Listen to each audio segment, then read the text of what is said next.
काही गोष्टी समाजातल्या लोकांनी पण ध्यानामध्ये घेतल्या पाहिजे।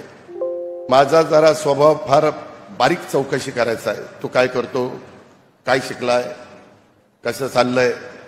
तर मी त्या माझ्या भगिनीला विचारलं की तुला ही मुलगी आणि ती दुसरी मुलगी कुठे ठेवली? ती म्हणली घरी ठेवली। कोण सांभाळतं?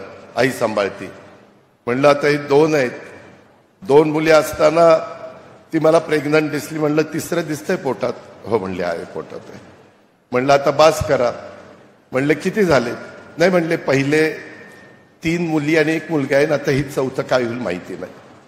आता तुम्ही मला सांगा, जर वर्ण ब्रह्मदेव आला तरी देखील असं लोकसंख्या वाढीचा कार्यक्रम आपण व्यवस्थितपणे पार पाडायचं ठरवलं तर तुम्ही पण सरकारमध्ये प्रमुख झाला तर ते अशक्य गोष्ट आहे। जरा प्रत्येकाने आपापल्या स्तरावर काळजी घेतली पाहिजे। कुणी चुकत असेल, तुमच्या घरात काम करणारं कुणी असेल तर त्याला सांगितलं पाहिजे, अरे बाबा मुलगी असो मुलगा असो 2 वर थांबायला शिका।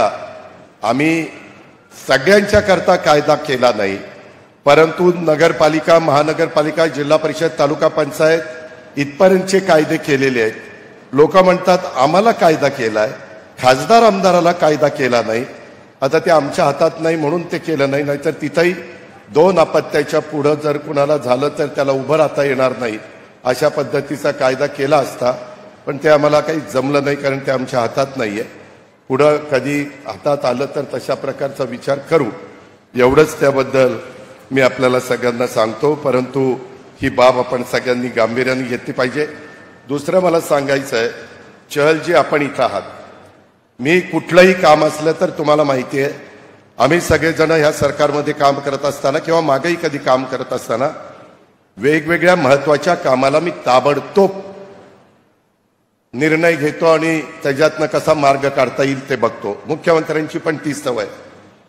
आता इथं रश्मी शुक्ला बसलेल्या, आमचं कलेक्टर कार्यालय इतके दिवस झालं, तिथं बंडगार्डन पोलीस स्टेशन शिफ्ट करा असं देवेंद्रजींनी मला सांगितलं। देवेंद्रजींनी ताबडतोब रश्मी शुक्लांना सांगितलं, अजून काही ते काम झालं नाही।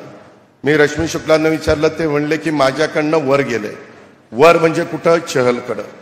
चहल मला परत ते सांगायला लावू नका, माझी विनंती आहे।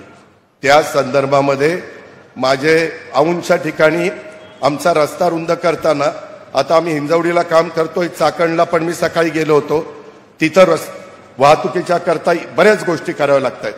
मुख्यमंत्र्यांनी पण मध्ये बैठक घेतली, हिंजवडीची पण बैठक घेतली। मी पाठपुरावा करतोय, अधिकारी साथ देत आहेत, पोलीस दल साथ देत आहे, आणि त्यामध्ये वाईटपणा घ्यावा लागतोय, एन्करेजमेंट काढावी लागते, ती आम्ही काढू।